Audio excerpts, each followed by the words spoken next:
All Welcome right. to the Chromaniacs.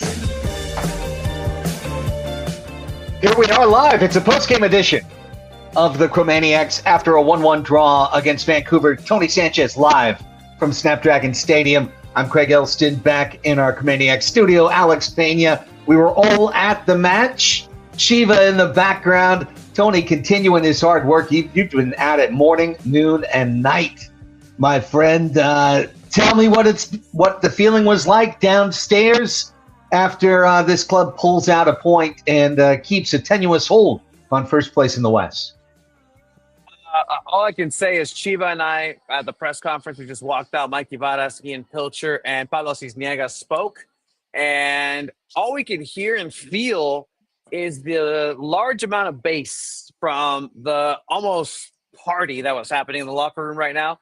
It was a celebratory feeling. SanDiego FC really felt like they came out to play and that they did very, very well. And I have to agree on a lot of different ways. SanDiego FC getting the tie to remain in first place against Vancouver Whitecaps, who, again, they had all their players, as much as players that they have available, but for a performance, looking at that backline that had Ian Piltchure at 22, the most experienced and the oldest of the players in that backline tonight. They made it happen, 1-1, got a point. First point in 3 games at Snapdragon in the last 3 games. So what did you guys think? It was a huge sigh of relief that we got a point out of this match, and man, it feels good. It did feel like the guys were a lot more focused in this match, and man, I think we got away with one, but I'm happy with the point where we remain in first place in the West, and get good positive note to leave on with the match next week. Top line reaction for me is that something I don't think any of us thought for sure could happen happened, which is that this club started Mano Dua and Ian Piltchure at center back, no McVeigh and no McNair, and both of those young men played outstanding, I thought. Each Dua and Piltchure had a track back in the second half that was do or die, all out, that they made the play to make the defensive clearance as opposed to giving up undoubtedly a goal. The last one for Piltchure, Cisniega ran over and was patting him on the chest and almost thought had to give him CPR. He had to run so hard to contain the attack on the wing. So wonderful. And, great contributions from Bombino and Verhoeven as well. It's a place where it shines. Cisniega was great and makes a save at the end to keep the point. Right at the death, he makes a save to keep the point. So a lot of things to take positively from the defense. I thought that SanDiego FC possessed well. I thought they created chances, especially as the match progressed. More and more chances, but still clearly issues finishing in the final third, creating without a 9. They're always trying to rely on Dreyer and Lozano buzzing around like mosquitoes on the top of the lake on a summertime. Like it's difficult, but I think you got to start with the big positives, and the big positives on defense, seeing those young players step up and step in. Oh yeah, great showing by Dua. He really stepped up big for this club. Yeah, first time. This is the most inexperienced we've seen this back line ever, and he really stepped up huge. Piltchure did a great job, and it was just holding it down. Because this match could have easily been 3-0, and because Vancouver gave away, just couldn't finish their runs, and just gave away the costly 2 points they could have added at the end of this match. We were able to get by with a point, and it was all because of the back line there. It's really all due to Mikey Varez, his coaching staff, really getting these guys ready for this match. Getting Dua and Piltchure ready for this match, and it's great to see that the coaching on their end is really progressing to the players and on the pitch. Yeah, I mean, if you, I mean, if you're Milan Losky right now, I hate to bring that up, but like, I think tonight, but you did. What I did, right? Like, if you want to do the math, it's been 1 goal since Milan Losky has departed. It comes from a defender. I believe, Shiva earlier made that just point out, like, yeah, no, that is very true. But I think today also proves style over individuality, because again, the individual aspect of Milan Losky, yes, you could have gotten another point, but here the style, the hard work, the work rate of San Diego FC really came through. And this is a win in a lot of ways. Mikey Varez did say that it did feel like a win at the end. And honestly, I can't see any opposition to that. Again, you have a very young back line. You're hurt. You look at that laundry list of injuries coming into it. Chris McVeigh, sources let us know that on Friday, he actually came off from training, and I do believe it was a lower leg / ankle at this point. But he was questionable to come in, didn't end up playing. Yet San Diego FC was able to field and just have 2 goalkeepers on the bench to the, what was it, 3 outfielders on the bench, and that's about it. That's 4. Excuse me. Thank you, Chiva. 4 players on the bench available for that. So it's an incredible turnaround. I do believe Chivas finished uploading the post match, so we can listen to that here in a bit. So, what else did you guys think here as I set that up here? Well, absolutely. First off, just want to say hello to everyone that we are live on YouTube. And for everybody who is watching or listening after the fact, know that this is what the Chromaniacs are trying to do, is get together, whether it's home or away, after the match, to bring you the latest, to bring you the sound, and to bring you our reactions. We've gone to a twice-a-week format, and we're really happy to have you here with us. It's especially fun to do it live and after a match, even though we're burning the midnight oil here, interfering with Saturday Night Live and their launch time.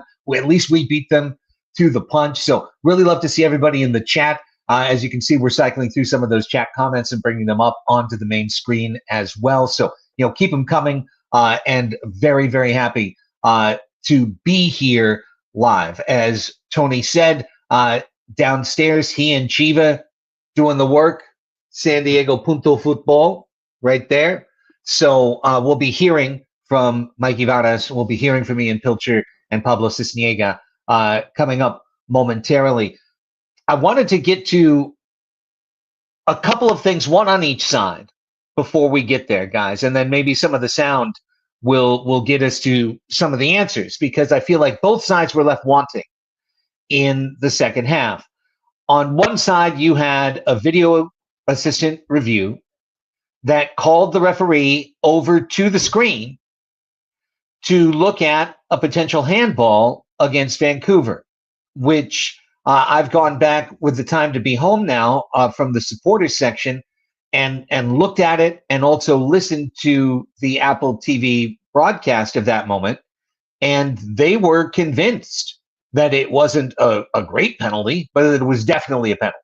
Like, this is a bummer for Vancouver, but it's definitely a penalty. And here comes the call. Thank you so much, Chiva. And then the call comes out the other way, and they were like, I can't believe it. Of course, in the stadium, we couldn't believe it as well. So let's start with that. Thoughts on the handball that wasn't? Man, I mean, on first look, it looked like, okay, well, that's a foul by Chucky. But then you start going into the frame by frame of these plays, and this is again the VAR discussion of like, if you couldn't call it, then of course you're going to find something in the frame by frame.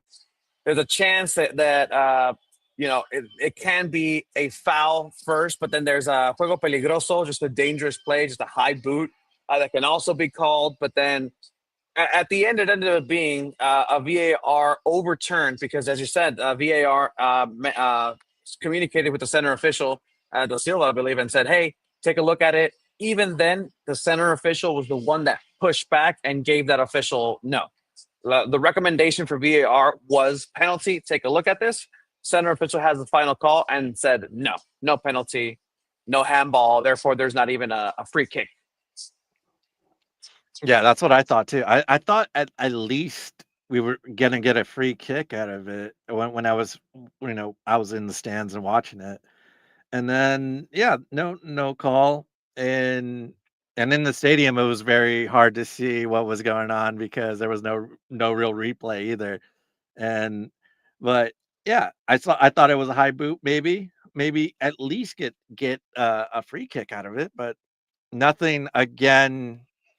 This is back-to-back games where we think we have something going, where we have a penalty, where we have a handball situation, and no call is given to us. Like nothing's gonna go in our way with these calls, and it was disappointing. It really could have turned the match around a little bit, especially when San Diego was still playing their game. They were still playing a high possessive game and still getting some shots on goal, and they were looking good. But again, we kind of needed that one call that kind of probably could have turned us around there. It was confusing, and MLS is going to MLS is probably the best way that you can go past that without tying your head in a knot.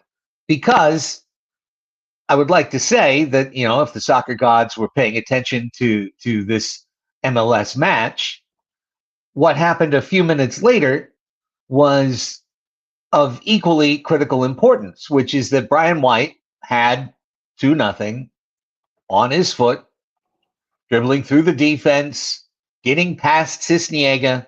It was a tight window, but it was all his. And he just missed. He sent it parallel of the goal line instead of perpendicular. And instead of 2-0, and we're watching it now on the YouTube. I mean, that's a goal. That's got to be a goal. Place him indoor, Mr. White. He'll tuck that every time. You think Brandon Escoto's going to miss that shot? No chance. But Brian White misses that shot, and it's just minutes later, not too many minutes later, that it's the other way. Lozano's creating a corner. The corner gets put into the middle. Bombino tries to shoot, deflected. Piltchure, ball just lands to Piltchure like a dream, like an absolute dream, put on a tee for him to wheel through, and he does it perfectly. And drills in the equalizer, gets SDFC finally a goal on this homestand. And it was feeling like it was going to be whoa Canada for the entire week, and that we're going to see 6 points go north of the border, no tariff attached.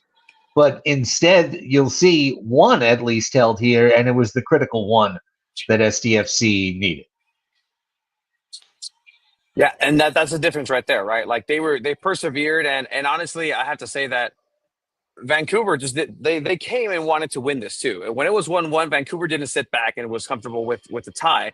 They came out and they really attacked that defensive line, and they knew that they were young and they were getting frustrated because of that. And so the fact that this line was able to hold so well, Manu Dua playing well defensively, and not only that, just his interventions and to cut the ball lead to a counterattack every single time, whether it's him moving the ball up or just cutting the ball in a place that you don't normally see a center back do those cutoffs, because he's a center defensive mid by trade.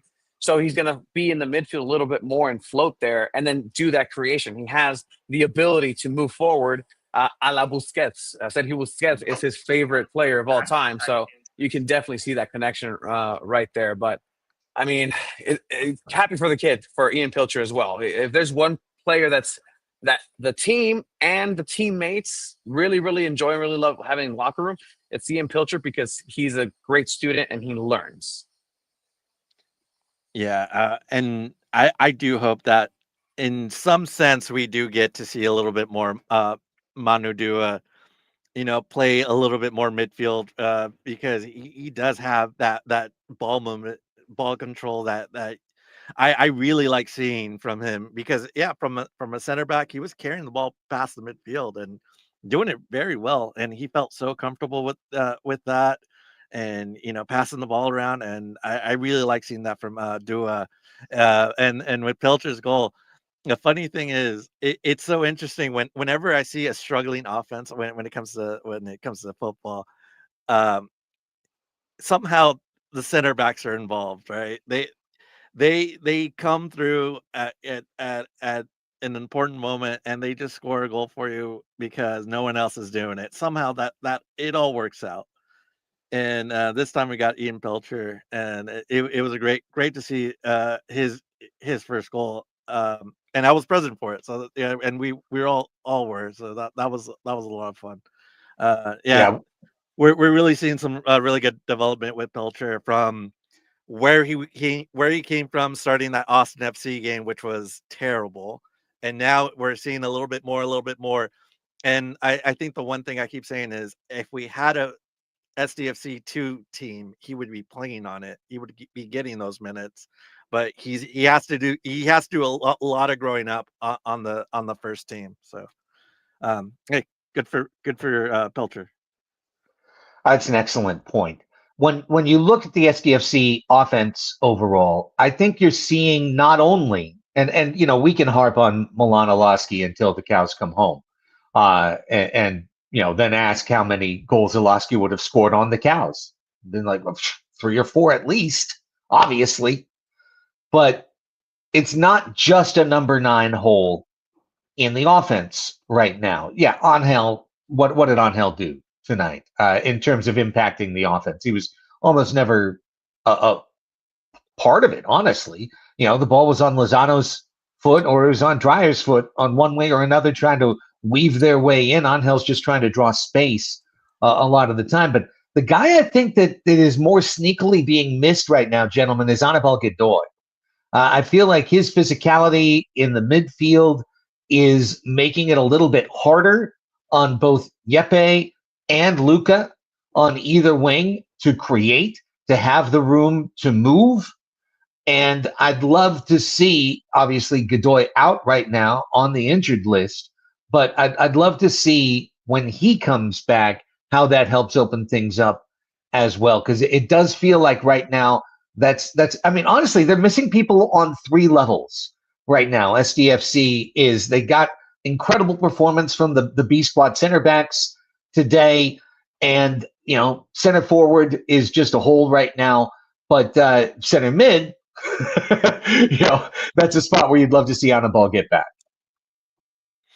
And and so go for yeah, it. he's been out of training. Last Thursday he was there towards the end, along with Paddy McNair, playing some foot tennis. So it's an injury that's not necessarily keeping out from anything too physical. So they're on their way. So I don't want to put a big oh man, red flag. They're not going to be here for a while. It's good that Anibal Godoy is on its way, but definitely Yepe is doing extra shifts, running. You've seen him make a couple of mistakes that aren't very typical of his, and giving up the ball in that final third where he's very secure and leading MLS in all sorts of stats in the transition as well. But him having to pick up that pace and be that defender that more often stops the creativity moving forward, because now also there's teams that are scouting San Diego FC. And if they can focus more on those impact players, whether it's Dreyer, whether it's Sverskov, and that's isolating for them. And something that Mikey Varez also kind of spoke to is, it's true. Like, there is more film out there for these teams to now have a specific game tactic, where in MLS, sometimes you are able to just stick to your play style. But when there's a team that's very, very focused on a style, then it's easier for there to be a specific tailored game plan. And this is what their teams are doing here at Snapdragon. It's a difficult place to play here at Snapdragon, and teams are taking that to account. So that's respect given on San Diego FC. Yeah, the other thing I'll say about on Godoy is the thing I miss about him most is his leadership on the pitch. And look around, who has more experience in MLS than he does, and then look at who was on the pitch today. Only Cisniega has MLS minutes beyond this year. Everybody else, this is their first year playing MLS, and he's such a big presence out there, and he does a lot, in that back line and moving forward. And yeah, he really is greatly missed, and yeah, I can't wait to see him back with this team. Uh, Pablo Cisniega, who was part of the post-match press conference as well. CJ Dos Santos is obviously a big part of this team. He's been number one all the way. There's really been no question about that. Injury has taken him out of the position. He's got a long-term contract here in San Diego. So all of these things are working in CJ Dos Santos's favor, midterm, long-term. Pablo Cisniega has played great. And I thought he was really, really good today. And, Vancouver's a good team. Sebastian Berhalter, I thought, really stood out as a major improvement from not being in the lineup up at BC Place to being in the lineup. He was very creative, very precise, quite dangerous, I thought, overall, and a big stressor on the back line for San Diego, that young back line. But Cisniega bold in rushing up at multiple moments. Very aggressive in the way he came to challenge the ball. And then, of course, at the very end, a kick save to save everything. I mean, what a disaster it would be to concede at the very, very, very end. Literally a save that they blew the whistle right after it was done. So overall, I think really high marks for Cisniega. And if nothing else, Alex, SDFC now knows they do have two goalkeepers they can be happy with. Yeah, and it's great to see that out of your number 2 keeper too, because in a normal MLS year, you would have other competitions, right? Where Cisniega would be playing a lot more, and for us, it might mean next season, not only will we be playing like Leagues Cup or probably US Open Cup, probably Champions Cup, right? So there's going to be plenty of more opportunities for a number 2 goalkeeper to be playing. And you could still, there's ways to rotate these guys out when there's more competition out there. For us, it's unique because we're a first year club. But it's very important to have a really good number 2, just in case your number 1 just can't be out there. And I mean, Tony, out of anybody, you would know this, right?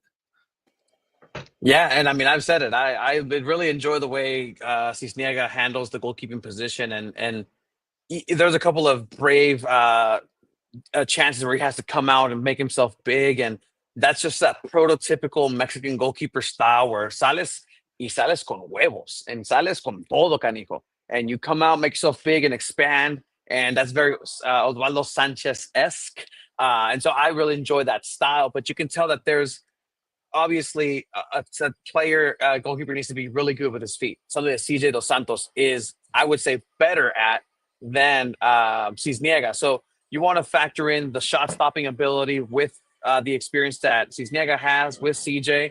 What I do know is that on Friday, or yes, when was it? Thursday, excuse me, on training, everybody finished their training.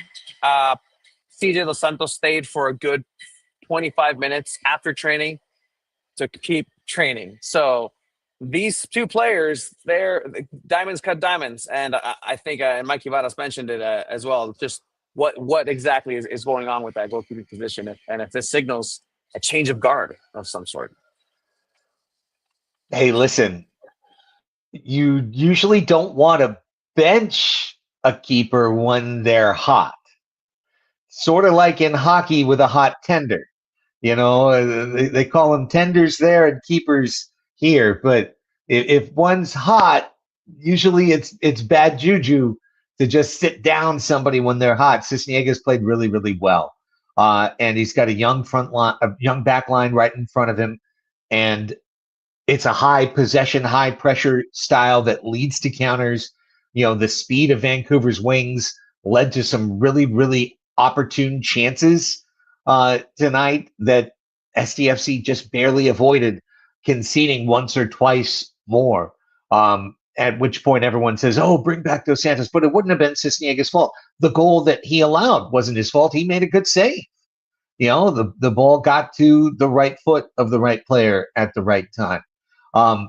Let's start to mix in some post-match sound, unless we want to deal with the fact that LAFC striker Dennis Bouanga is in our chat demanding a trade to SDFC because they pulled him and then Galaxy came back to find a draw and find a point tonight. Is this breaking news, guys? I don't believe so at this point, Danny Bouanga. Although I don't know if you want a striker at this point, Alex can play striker for SDFC, and Yeah. you get the same production, if not better. I don't know. Well, I haven't seen you play, Alex. I'm not gonna lie. I think Bouanga would be better than you, Alex, but Yeah. I still feel confident. Oh man, yeah. He should probably get the minutes. I could give you a good 30. I think I said it this week on a chat somewhere. I'm good for a good 30. Anything beyond that, I might be done. Hey, thank you for bringing that up, because it reminds me for one more point I wanted to make before we get to Mikey Varez, and we can cue up Mikey and hear from the head coach momentarily. One of the things that we talked about on the last edition of the Chromaniacs when we were previewing this match was the first question we asked: can Chucky Lozano play a full 90 and be effective? Chucky Lozano played a full 90, Tony. He was very effective. Once again, whether he gets a goal himself or not, Lozano is perpetually attacking. He's always stressing the back line, and he's always, as such, creating space for somebody else. Something about Chucky that is, typical of a world-class striker and a world-class player is that you can see that there's a level of frustration in his moments that he need that help creating and moving forward. Because as great as Chucky has been, and how many questions that he asks of any sort of defense, he can't do it alone. So he definitely needs somebody there, and that's where, again, Tomas Angel needs to be better to be that reciprocal player for Chucky's idea. Make that run, take a defender off of me.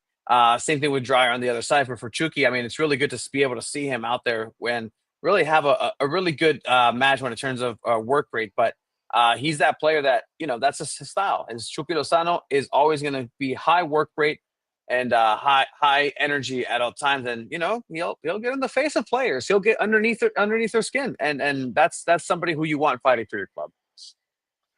Is this the only time they only made one sub in their full season? Yeah.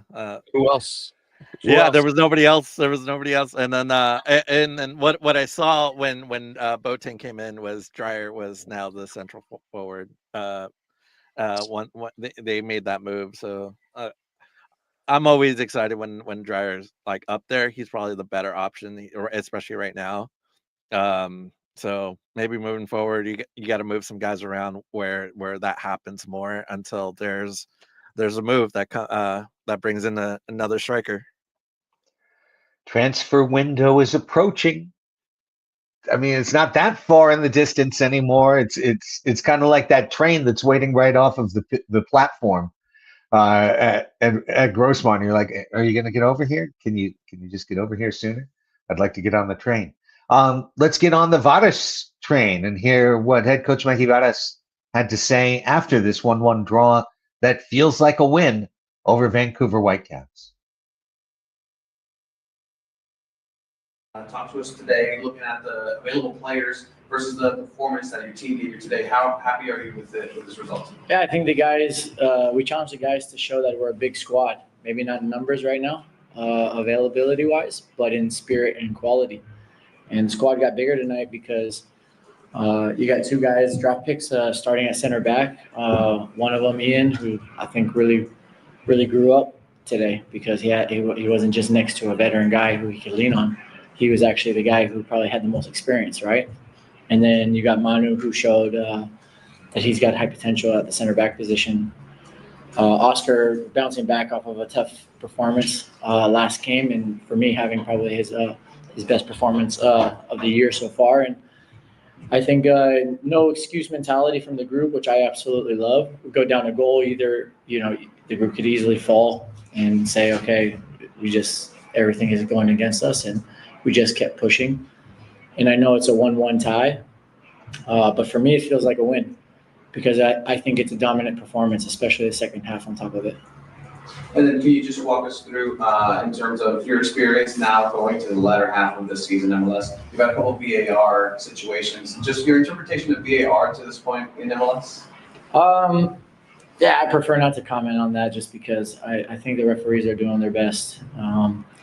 And yeah, there's sometimes it feels like there's some inconsistencies in what happened earlier in the year and then what's happening now. But I really do think that they're doing their best, and the logic behind what they call, and it is what it is.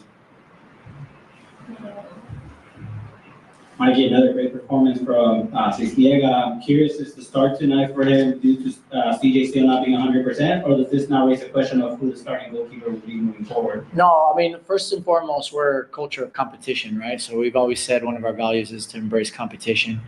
The situation opened up for Pablo because CJ broke his nose and wasn't able to travel.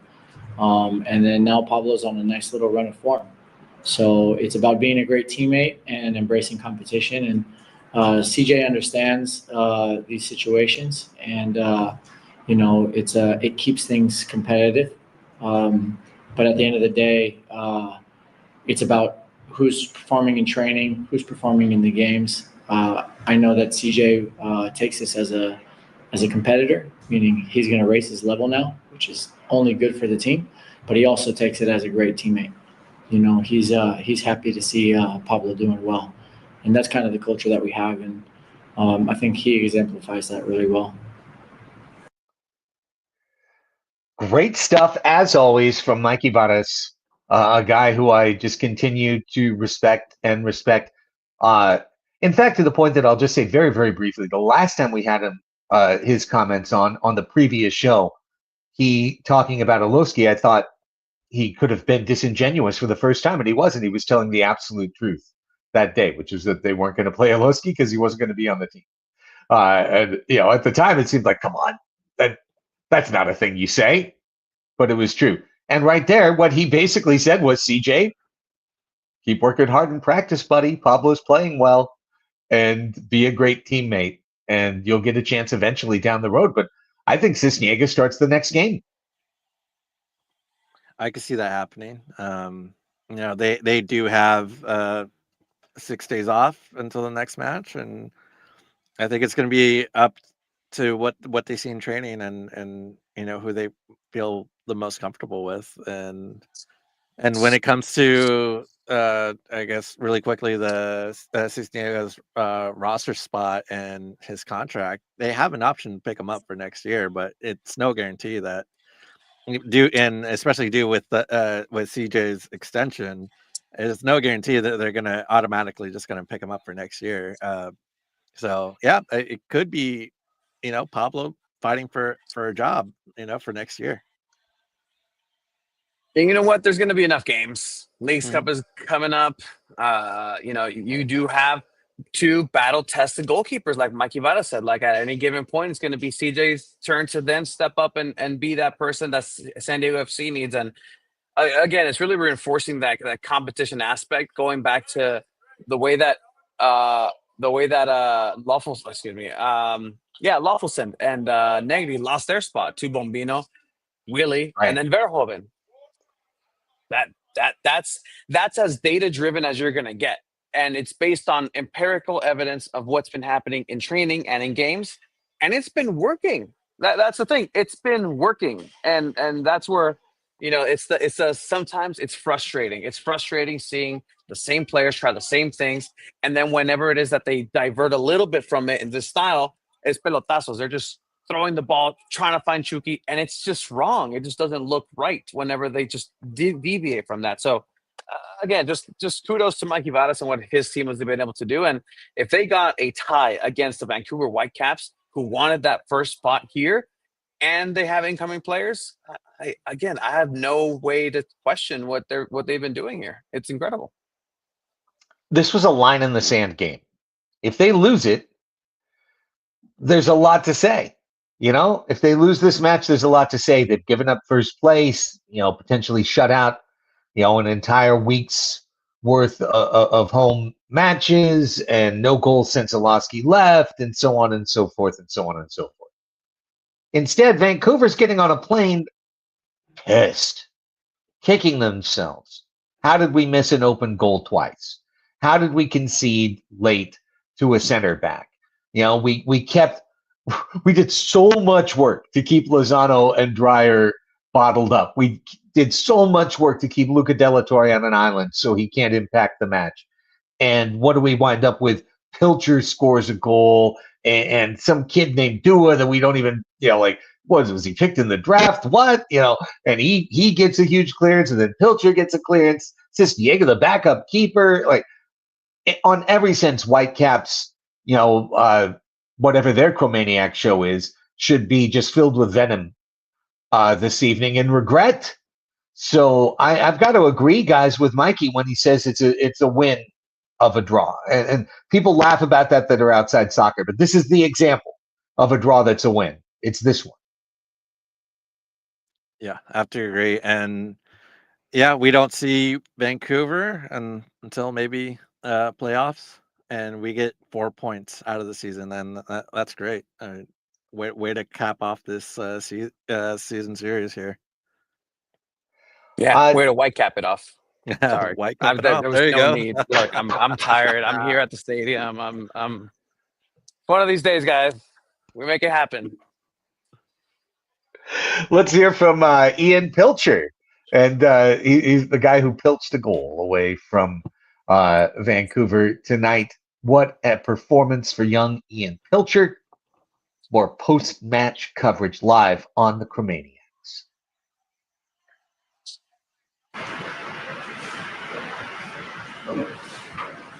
Ian, Tony Sanchez, SanDiego.Futbol. Could you just go ahead and talk to me through the game where you were part of a backline, where you were the oldest and most experienced in that very young backline, and then walk me through the goal as well? Yeah, the backline was young this time, but we all had experience, and we're midway through the season, so I've been learning information from all the guys on the backline. People like Chris and Patty and even Franco and the goalies behind me. So I might have had most experience, but it's coming from guys throughout the whole culture. And then the goal was phenomenal. We practiced a lot of set pieces, and it came out to Bombino and trying to just be in a good position, and it fell to my feet out of luck. And after that, it was a bit of a blur, but super nice to do it with this club, and just so happy to be in the moment with everyone there. And then what's it been like, obviously, like you mentioned, learning from new teammates as well, but what is it in training, that extra gear that you're hitting to make sure that you're prepared for these moments, either substitute or now starting? Could you repeat it one more time? Could you just walk me through just the thing that it takes to make sure that you're ready to go and for these moments in training as well? Yeah, it's just the mindset, right? You approach training 100% almost like it's a game. We want to train at our very best, and when you first come here, you want to soak up all that information and just learn and then apply that to the game. And I think that just takes a mindset and mental focus to do that. And having an open mindset with your teammates, right? Knowing that they might know more, and being willing to put my humility aside and say, okay, I can learn from them. Great stuff from Ian Piltchure, continuing to reflect the culture of this young organization filled with young players that are being given opportunities that they frankly would not receive in other markets in MLS right now. And for Piltchure, necessity is the mother of invention, right? That's another one of those old saws. And in this case, it's inventing a great match for both Ian Piltchure and Mano Dua. Shout out. That's an organizational win.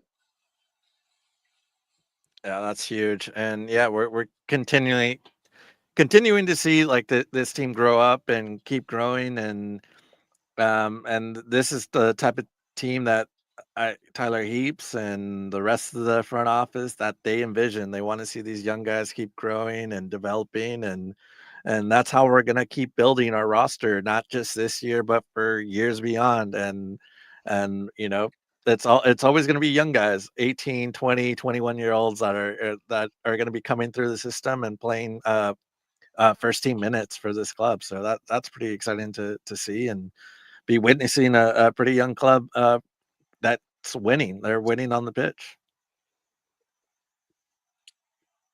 And they're backing it up, as I say. Like this is a family, this is a team, and they got a result out with as close to the bone as you can get with the roster, and this is only going to make them stronger as a unit coming in. And again, the most important thing about the players coming in, I think now, is definitely chemistry.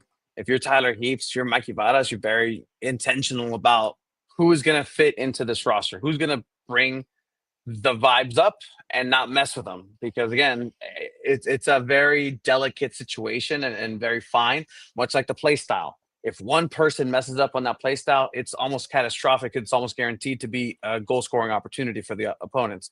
Same thing with the chemistry. You have one person that's just going to mess with that, wherever it is, in the defense, on the front end, in the midfield.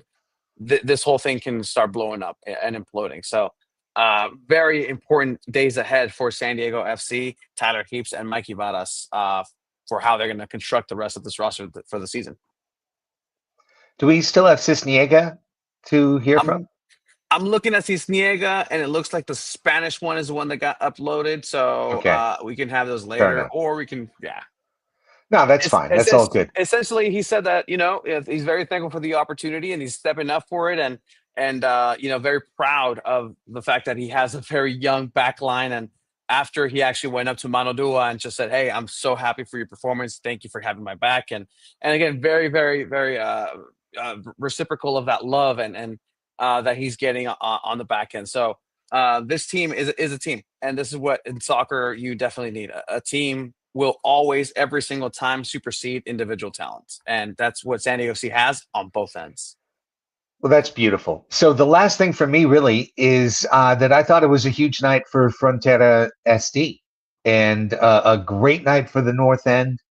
And if everyone is going to, I guarantee we don't have the explicit on for this one tonight yet, and I'm not going to be the one to break it, but I guarantee you they will not be mentioned in the match story tomorrow in the Union Tribune, because there's nothing negative to pin. Because all that the section did was not only bring the heat and the noise and the energy for 98 minutes that concoursed through the stadium and through the Apple TV broadcast as well, also a beautiful tifo today. A beautiful tifo, one that it was told to me the San Diego Fire Marshal literally tried to set on fire before the match to prevent it from going up, because he was so sure that it was flammable material that he actually tried to light it on fire. Fire marshal setting fires, but it didn't, because they did it right. And it was both gorgeous and intricate, and a wonderful message of inclusivity and welcoming and love, knowing no border. And I just couldn't be prouder. If you're watching on YouTube, there it is. No borders within our hearts. We stay, we stand, we all belong. Absolutely beautiful from Terra SD today. And I think the coolest part about that is the club recognizing that type tifo on their social media, because we've heard the things about LA Galaxy, right? It's not like they're supporting their supporter section, their fans in that way, and it's a great message, like you said. I loved it. Me and Monica, we were both there, and we both pointed to it. It's like, hey, look, that it looked incredible in person. Yeah, you'll hear it later. There was somebody from the club in the press box and in the press conference who did ask Mikey Varas and Cisniega about that support, and they both said, "Hey, thank you. They're growing onto their own. They're having their growing season, and it's very much an ambience that is growing throughout the stadium. There's different pockets, and again, from up here in the press box, I hear it, right? Like that SD is getting louder. At least the claps, you're seeing the movement, the rally tout. I mean, good job marketing at that point, and good job supporters for representing yourself independently in that sense as well. Yeah, this is the first match I saw the fans in my section doing the SDFC pre-match. And it kept going, right? It started in the front row, and then it started with us, and it kept growing behind us. I'm like, oh man, this is starting to become a thing here. Hey, it really is. Good job, supporter section. Great stuff all the way around. Huge point secured. While the issues remain for San Diego FC, it's one more match taken off of the ledger, heading toward Nashville on Friday. Then you're into Leagues Cup, which, you'd love to succeed. You'd love to do well. It'd be great, but it's not the same. It's not going to count for MLS Cup along the way. So closer and closer to a transfer window that can bring reinforcements, that can take this team to a new form. It's kind of crazy. It's almost the same thing over here with the baseball club. Closer and closer to the trade deadline. Can we get there? Is there going to be a deal? What's it going to be? Tyler Heaps has promised. He said that reinforcements are on the way. The deals have been agreed to. It's just a matter of announcing them. So pulling this point out, Vancouver, so sorry about it. Head on back. Beautiful place, British Columbia. But no win for you against San Diego FC this season. Any other closing thoughts, gentlemen? Just, I'm excited for Thursday. Transfer window opens up. I hope Heaps is ready, and we have some more things to talk about on Thursday. And lastly, it was great seeing both of you gents out there for the first time. So yeah, great night all around. You're muted, Tony. Yeah, let me. I'm trying to pull that up real quick, just because it was really cool to see everybody out there, and at the Purple Lot, and it's part of the magic here, right? I saw some under the table gambling in a positive way happen out there. So yeah, that's right, that's true. Oh, man. Yeah, some very smoky mezcal was being auctioned out there. Yeah. It was so cool to see everybody there. Yeah, everyone I interacted with, talked to, say hi to. It was Purple Lot's where it's at. Yeah, loving the continuing growth of support for the show as well. There they are, the Chromaniacs out in the wild. The Chromaniac summer fit on full display there for all of us. And thank God, at least a point, because otherwise we'd never be seen in public again. So things worked out, and we can work it out to get on down the road. Chromaniacs number 10 coming up on Thursday, match against Nashville on Friday. We'll be back to chat about it all. But until then, a 1-1 draw tonight means SDFC gets to put their head to pillow, still in first place in the West. For Tony Sanchez live at Snapdragon Stadium and Alex Pena, I'm Craig Elston. Thank you for being there. Hit that like button. If you're watching on YouTube, please don't forget to hit subscribe for the next show, and we'll see you next time on the Chromaniacs.